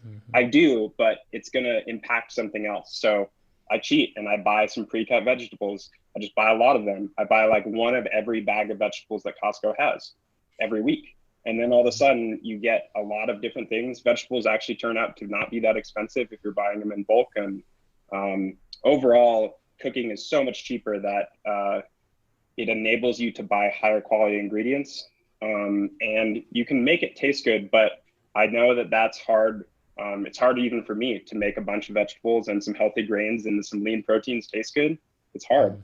But if you're buying quality ingredients, they taste better. If you're buying some quality like sauces and spices and fats, it all tastes better, and that keeps you on the train for longer. So buying quality ingredients really helps, whatever that may be for you. And then the last thing I do is I try to cook something new once or twice a week, something that I wouldn't normally eat, because you find new things that work for you. And we all like those patterns where we eat pretty similar things, and then the seasons change and the vegetables change, or your source of your grocery store changes, you move, like you start eating different things. But if you have this kind of repertoire of other meals to lean back on, and you definitely write down your favorites, like have a list. And so on Sunday night when you're grocery shopping, you can flip through your list of like your 10 favorite meals. You're like, we're going to cook this one and this one.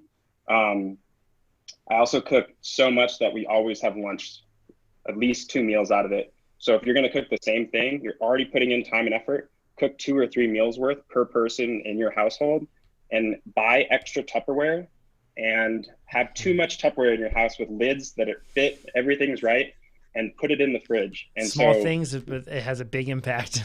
It's the best $20 I've ever spent in my life was having too much Tupperware.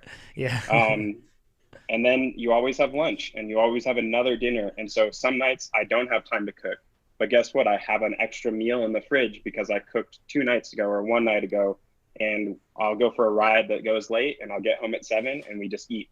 And I don't have to do anything, because I already spent some time cooking, and cooking 3 meals versus 1 meal takes like 5 more minutes. So those are my cheats to get us through, at least currently. Yeah. Nice. Jesse, what things like do you do personally? Like what's your typical rules or schedule, or what do you stick to? Yeah.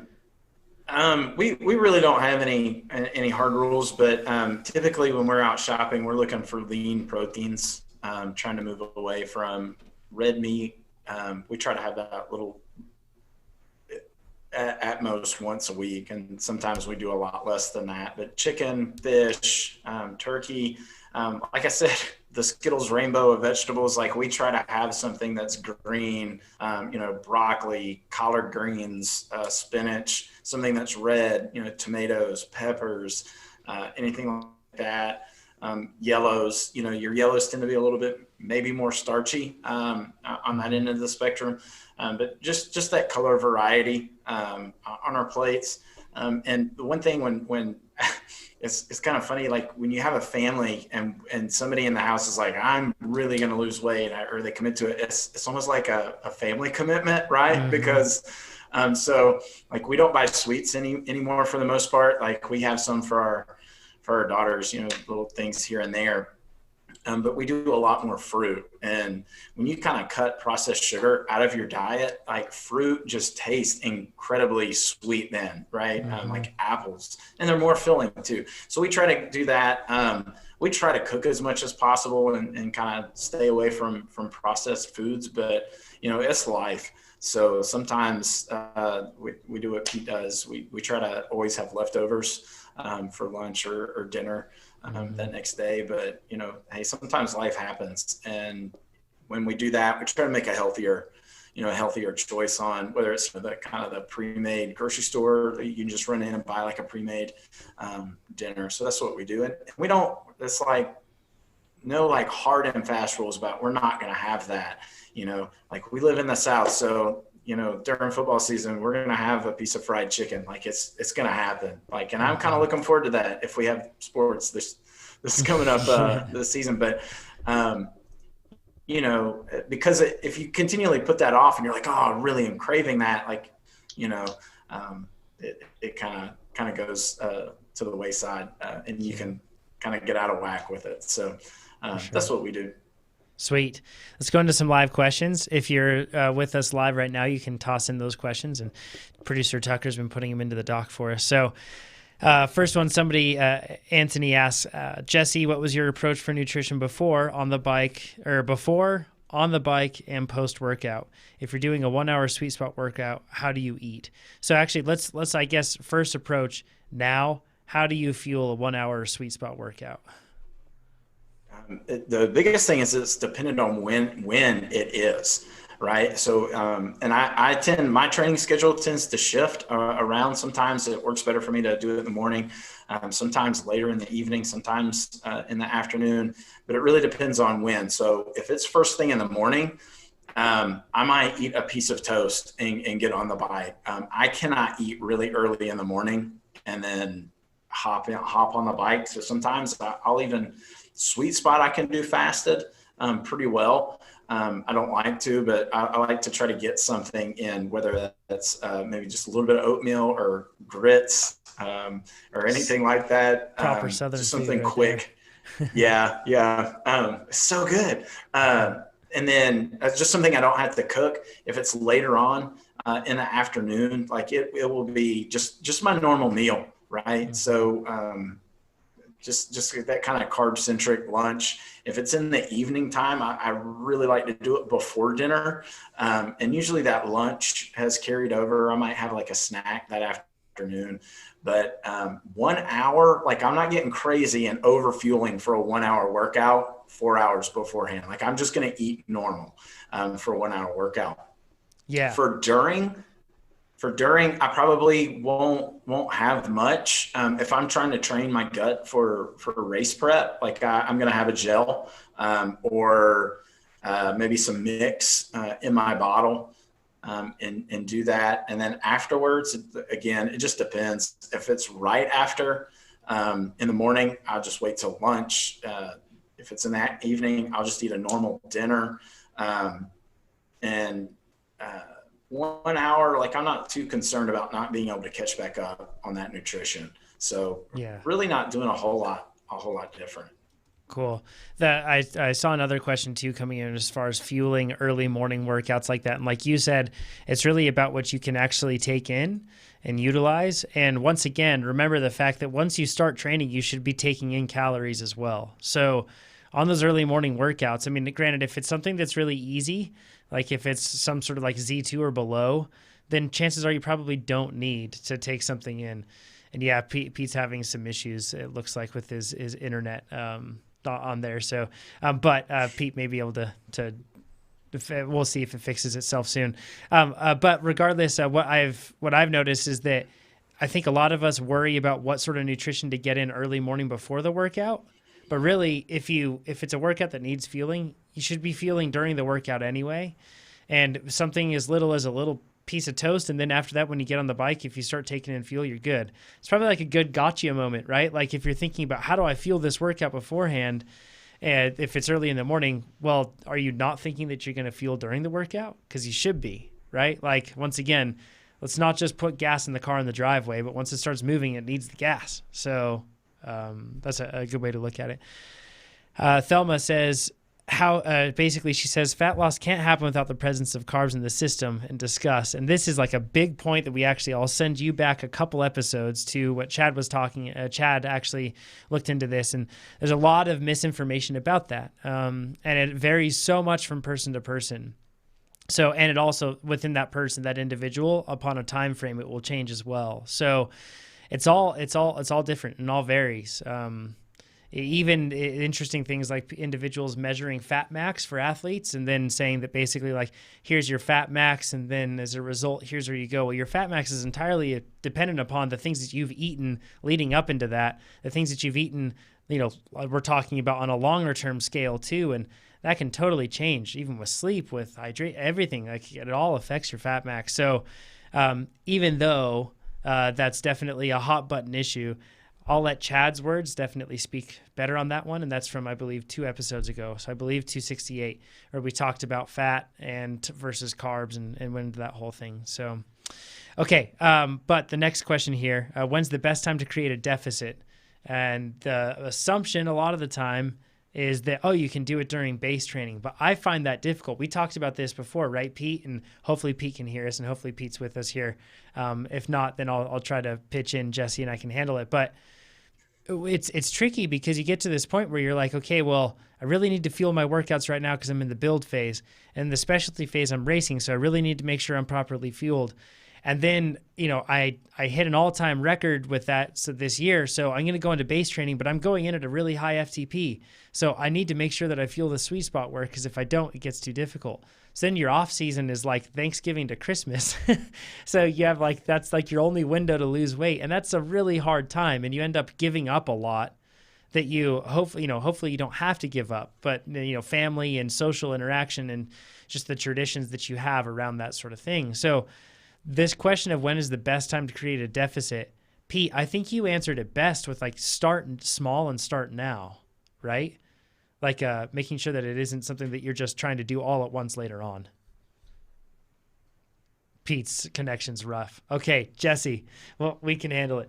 So, but yeah, that's the thing, right? And you did that too. You did the crash approach where you dropped a bunch, but then after that, I'm sure your body composition has shifted since then, and it wasn't just doing base work and starving yourself. Right. Yeah. So, for my first base build, specialty progression, it was a constant weight loss the whole time. Now, as I go through my training, I actually find base, and it's different for everybody, but I find base really hard to lose weight there. And oddly enough, I find it easier in build and specialty, because if I go through a short power build, I can do those workouts all day. I love them. Spanish needle is one of my favorite workouts of all time. And my body responds to that really well. With that, it's really just over time. Weight loss is consistent change over time, whatever that is. So I don't think pairing that necessarily with a specific phase in your training is something. Now you're probably going to want to, right? So just like we reduce our training load or training stress heading into an event, weight loss is stress on your body. It's a large stress on your body. So if you're heading up to your goal event, you probably don't want to be dropping, weight leading into that. Eventually you want to taper that off as well to help your body kind of recover from the training load, and then the kind of the food stress, I guess you could say, leading into the event. That way you can be ready to go. Yeah, absolutely. I think a good point with this too, on terms of the timing on when to do it. I honestly think like a long-term dedication toward fueling work is probably going to shift you toward the ideal whatever, ideal body composition, ideal performance level, everything else. If you do that, and that's going to look different for different people. And that's going to be like, you'll eat different things than different people, and you'll eat at different times, and you'll eat different amounts. Like, it varies. But the point is, if everybody just wants to get to the point where they're all having where you're at your ideal, I think it's through a long-term commitment, and you can't just, do it one quick snap cut to the next. That's just too complex. And it causes a cascade of whole other issues that we talked about with maintaining the healthy relationship with food and stuff. So, Pete, I see your video is back. Are you back? Oh, I mentioned it and he froze up. Maybe Pete can exit the Zoom call and then rejoin us, and we might be able to get him back in. Okay, this one, Jesse, I've got your name all over it. It's dealing with Southern family meals. It says, difficult to stay consistent with your diet when you live in the South with the family and get together every week with the church potluck. So much comfort food. What do you do with that in that sort of scenario? Yep. So for people who are not familiar with Southern food in the United States, it is the most wonderful thing. It is truly a beautiful cuisine, but it uses a lot of fat, and a lot of frying of food. So typically lard is the traditional Southern fat, and then also butter. The biggest thing is, and we had to deal with this, is you're going to have to cut the fats out, like the lard and the butter. So if you're eating a biscuit, there's lard in it or there's butter in it. If you're eating grits, chances are people have put that in there. And then casseroles, oh my gosh, this is, you're going to church potlucks, like casseroles. Now, I'm kind of picky. Like I have an OCD break with other people fixing food that I don't know. And I've never seen their kitchens, so I don't know how clean it is. So I'm pretty good with avoiding that kind of stuff. But you can just do it from this. Like you can kind of just be very general with it. Like I need to cut back on butter and salt and fried food. So you can kind of stay away from that. At home, what we did is we just, instead of making our collard greens, like you typically make collard greens, you'll put some salted fat back in the pot. Well, we just took that out and didn't put it in there, and they still taste amazing. If you cook them right. So that's a big thing. And then butter. Try to remove the butter out of those dishes. If you're going to something, you can either, I did two things. I just quit going to stuff that had food like that. That was kind of the easiest solution. Or, the other thing is just, just say, I'm not going to eat my meal at this is church potluck. Like I'm not going to eat my meal there, but I'm going to be present for the social component of that. Right. So that might mean that I go home and eat a different meal at home, or just a little portion of something so I don't hurt somebody's feelings because they cooked it for me. But just being there and being present, it's amazing the social interaction you can still have when other people are eating and you're not. Yeah. That would be my suggestion. Sweet. Another one for the best workout to lose weight. It says now, and this is from Callan, says, now that there are no races, I'm going for a 6-pack and shredding the fat I've had since college. What's the best workout for fasted, hungry rides? And the question is Baxter. And actually, there's a great quick clip for this that producer Tucker made, and it's called The Best Cycling Workouts to Lose Weight. And the fact is, the common assumption is, I need to do low intensity, and I need to do a lot of low intensity because that's, and I'm saying this in air quotes, the fat burning zone, and I need to stay within the fat burning zone. But this is, once again, a couple of weeks ago when Chad covered fats and carbs and everything else. And this is actually even one of the studies that we were going to reference on here. It showed that sprint intensity training can be very effective for fat loss. And the signaling that it creates thereafter, after the workout, can last as long as 24 hours even to increase and elevate the levels of fat burning. So you can imagine doing a structured plan and sticking to that structured plan has that sort of benefit that you go throughout. So really, this is going to sound like a cop-out answer, right? But really, the best workout for losing weight is the one that you can stick to, or the best training plan for doing that is the one you can stick to. And if you're feeling the work, then you're going to be able to do more work, and then you're going to burn more, and you're going to be able to get I guess, the gains that you want. Now, one thing to say, Callan, if you're a cyclist, you need to make sure that you're doing a whole lot of core and trunk work if you're going to be going for that 6-pack, because chances are, I think a lot of cyclists are probably lean enough to have a 6-pack, but because we neglect strength training, we get to a point where there's just no 6-pack there because there's nothing underneath to show. So that would be my recommendation. Now, granted, you can do things like lower intensity work. You can deprive yourself of calories. Sure, you can do all that stuff, but I've personally found that that's a short-term thing that usually ends up leading toward being more complex later on to manage. So I'd say fuel your work and do more work. And if you're doing that, your body composition is going to optimize. And then do your sit-ups if you want the 6-packs. So another question, this one's from Martin. It says, can you discuss how to address calories on the bike and before an event as a diabetic? So I don't think that we should discuss that one right now. It's actually something that we have discussed previously on the podcast a long time ago, and we're probably due to cover that one again here soon. It's a complex thing because it's I'm sure, as you know, Martin, if you're familiar with people that are familiar with somebody that is a diabetic, or if you are a diabetic yourself, that it's very unique. It's tempting from the outside in to just cast like a blanket over the whole thing and just say this is how you should address it, but it's totally different for different athletes. But yeah, it's something that we should cover, so stay tuned for that. We'll look at that for sure. Okay, another thing on rest days. As someone who lost 160 pounds myself, which way to go, Matt, says, did you ever experience a fear of rest days? So Jesse, did you ever experience that? Because Matt says, I find myself struggling to take rest days, sometimes not taking them for hundreds of days even at a time because of the fear of this very thing of, gaining weight on those rest days.